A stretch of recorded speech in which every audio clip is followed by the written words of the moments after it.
This is my baker's hat, and this is my baker's shop. I'm going to make some yum. Okay, good evening everybody. It's Carl again from Northlands Training Group, your master baker, here with another lesson. This one is for some very simple flapjacks. You'll have seen the screen around before that Ella completed. And we've got a very basic flapjack recipe, and I'm going to explain throughout it how you can add and when you should add other ingredients to it. So this really is dedicated to my running pals, particularly the likes of Shane Newton, Paul Hamilton, Michelle Sumner, our Derek who's out there, and James Downey, who loves me flapjacks. So what I want off you guys is some flapjacks when we're running that you've made, not that I've made. So, how do we make it? We've got some, as we said here, some very simple ingredients. What you might find with a lot of flapjack recipes is they'll give you a recipe and they will say a couple of teaspoons of syrup. Personally, I like it a bit gooey, my flapjack, so chuck it in. I put in at least the same amount. A little tip for you, when you buy a block of butter, they're not always 250 grams. So what I do, a bit like my eggs with my Victoria sponge, I'll weigh the butter first and I'll work all the other ingredients from it. This one, weirdly, is over 250 grams, but most of them are usually around about the 230, 240 grams mark. So if it's 230, 230, and 460. Some simple maths for you there. I'll leave you to work that one out. So the bottom three ingredients, butter, soft brown sugar. You can use caster sugar, but soft brown sugar gives it a little bit more of a caramelly taste. It'll be a bit nicer. You all right, else? What are you going to sneeze then? And your syrup, I've put them into a saucepan already. You can start melting the butter if you wanted to, but I'm going to put them into the pan, onto some heat, and gently stick a fan on as well. We're going to start letting that come together. So I'll turn that off a second while we're just filming. So I'm going to let that start, the butter to melt, the sugars to dissolve, and it all to amalgamate, and we will start just boiling it a touch. Whilst that's happening, we'll get our tin ready. Just like we did a couple of weeks back when we were making something. I've just got a little bit of butter or margarine on a spare piece of greaseproof, just round the edges so it sticks to it. Some straight down the middle. That's spare, we'll chuck that in a second when we use it. I've cut out a piece of paper already from the roll, and all I do, if you remember, is I squeeze it into the corners. At that point, slightly pull it out and you should be able to see the four corners. And I'll get the scissors. New scissors. The boss has brought some new scissors the other day. On sale. And just trim it. So I'm just cutting into those corners that I produced. And press it down again. Now your tin doesn't have to be this deep. You can have a thinner tin. But what I would say is you do need some sort of lip all the way around it. It's no good having one side on a tin and then everything else flat, because it will just, as it's baking in the oven, it will just run off. So you need it to be kept inside. But it doesn't have to be that thick. This is what, about 15 inch by 6-7 inch. Dependent on how thick you want your flapjack, you can have it a bigger tin, but thinner. Smaller tin, but a lot thicker. But this is the one that we use. It works quite well with this recipe. And as I said earlier, my runner friends will tell you, they seem all right. And that's what we're going to do. And it's now a simple waiting game whilst that starts to melt, and you can see it starting the process. What you do need to do with it is just ensure that you move your butter around, because you do not want that sugar to burn at the bottom. Nothing worse than burnt sugar. And you just start mixing it in. That's why you can start mixing the or melting, should I say, the butter first.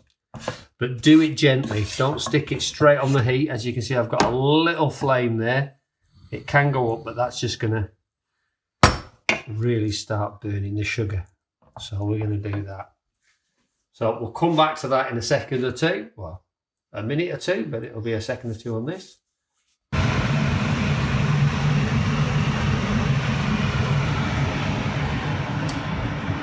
Excuse me.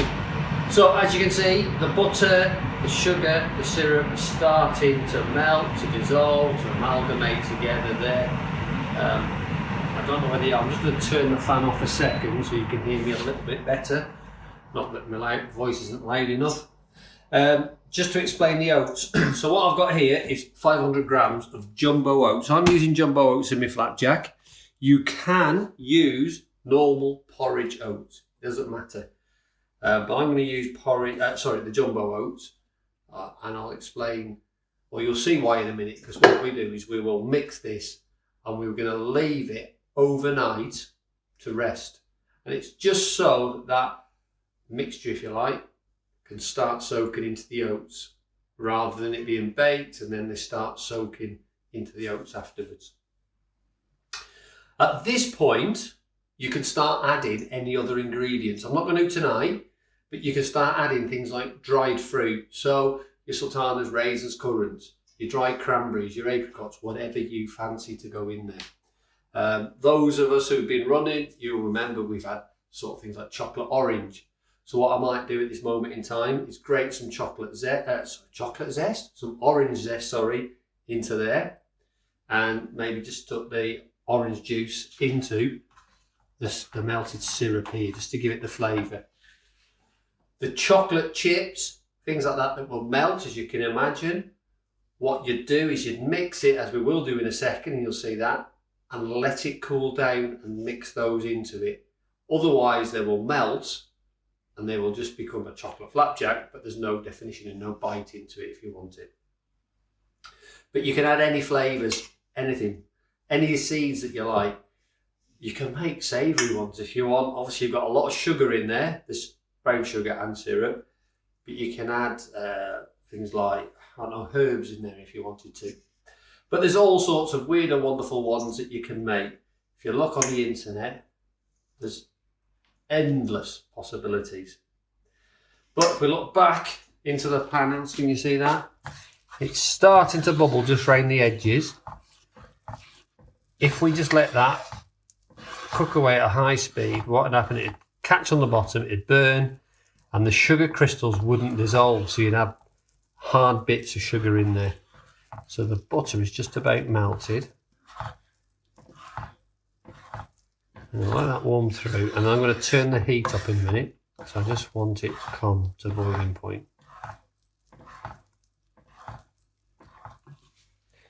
We'll give that a minute or two, yeah? So as you can see there, I've just turned the heat up just about a minute ago, but it's starting to bubble up now. Bit of a foam, everything's dissolved, everything's melted. Now this is obviously red hot.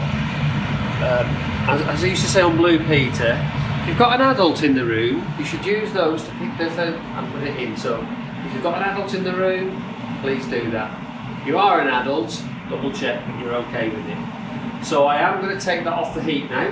So heat off, just take it off, turn that off for a second or two. Two options, you can tip that into there if you want to, or you can tip the oats into there. Now to make it a little bit easier, I'm going to tip the oats into there, because that's a wipe out. We will obviously wash it properly.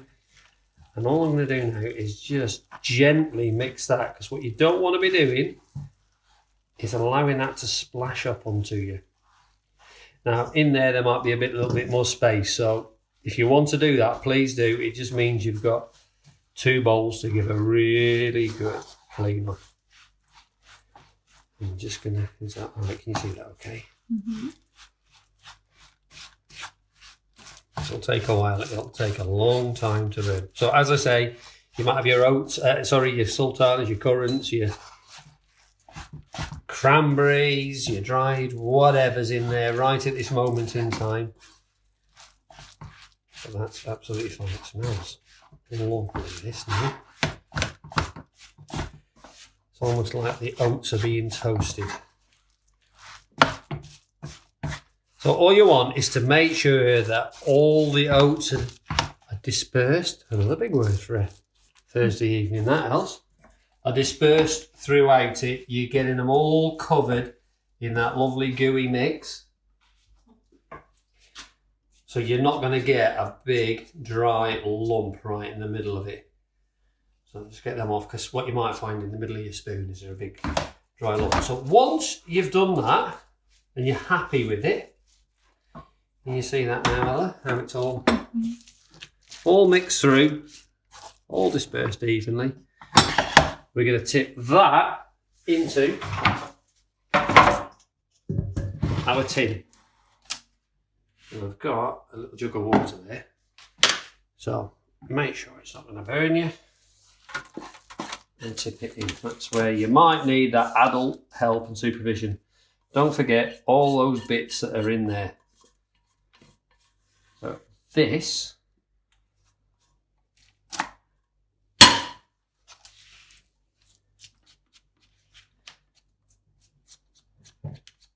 you go.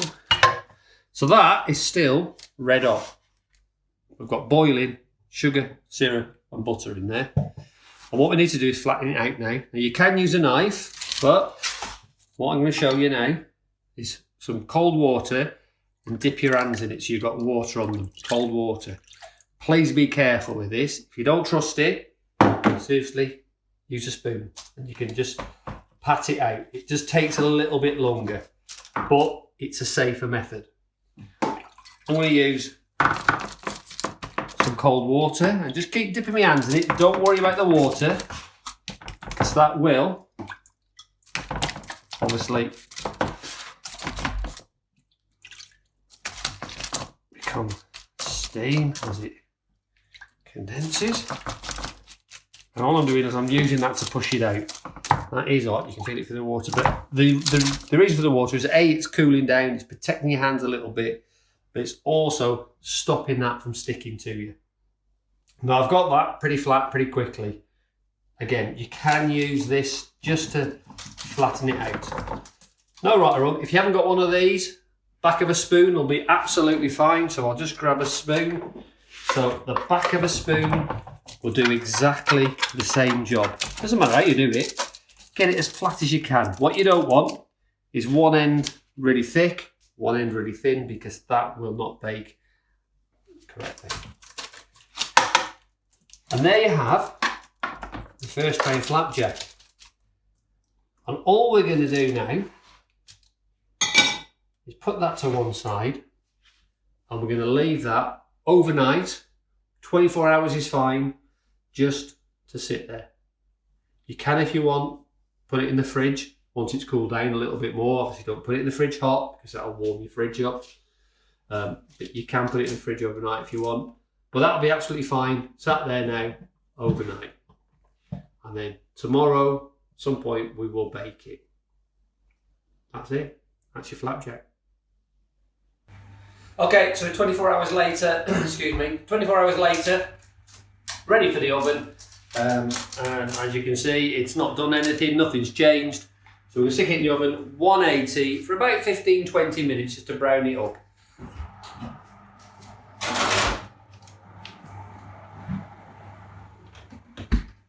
And we'll come back to that in 15 minutes. Okay, so 15 minutes, just over actually, has passed. And we're taking it out now. As you can see, it's turning beautiful and golden. So we've got it now. So I put it on the side, just close that up a second. And whilst it's still warm, and you could leave it for 5 or 10 minutes, but whilst it's still warm, I'm just going to score it so that we're not having to cut into it when it's all.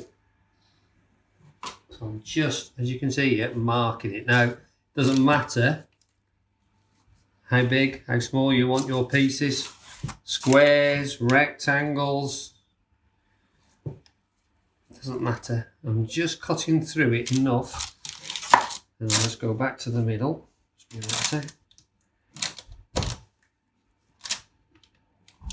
just going to cut some thin pieces so that when that cools down, it's a lot easier to cut all the way through. And I'll do that in the morning. With this, all you need to do is to store it, is put it into a plastic container and just keep the lid on. And this will last. I mean, we've had it in there for, well, I say we've had it in there for a long time. We don't, because it gets eaten quite quickly, but it'll stay in there for a month, 2 months. Just keep the lids on at all times. So, flapjack, 4 ingredients if you remember, jumbo oats I used, and then syrup, light brown sugar, and some butter. There we have your flapjack. So for all Heimburn runners out there, Wilkinson's Warriors, all the runners that I've run with and all those that will run, flapjack, make your own, far better than any you'll buy. Seriously, and you can add any ingredients. As I said yesterday, look on the internet, hundreds of different recipes and different ideas to fillings. So, thank you very much once again, and we'll see you soon. So it's the morning after the night before. We've baked it, we've cooled it. If you remember, we scored it yesterday. So we've got the markings in there. So all I'm going to do now is just pull it out the tin. You might just need a gentle bit of persuasion. And all I will do now is just following the lines. I will just start cutting through it. A good strong knife here, if you've got one, is always ideal. These might not all be the same size as you can see. So rather than you seeing me cut it all, what I'll do is I'll cut a few. And what I'll do is just take one. There you go, there's your flapjack.